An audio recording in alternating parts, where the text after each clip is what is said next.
Nếu bạn muốn một căn nhà vừa sinh lời vừa giữ tiền an toàn, căn này là lựa chọn đáng xem. Và với vị trí nằm tại ngã ba Hàng Khánh Lợi, mặt đường trục chính liên tỉnh, đường trước nhà rộng, hai ô tô tránh nhau thoải mái, vị trí kinh doanh cực đẹp, gần trường học, gần khu công nghiệp, dân cư đông, nhu cầu cho thuê cao.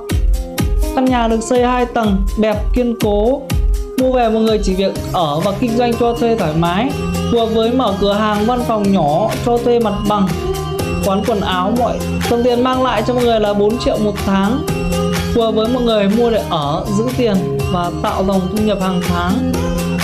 Còn nếu như cô chú anh chị đang cần một bất động sản dòng tiền cho thuê, mọi người có thể alo trực tiếp cho em Tuấn, và em là Tuấn, chuyên bất động sản dòng tiền.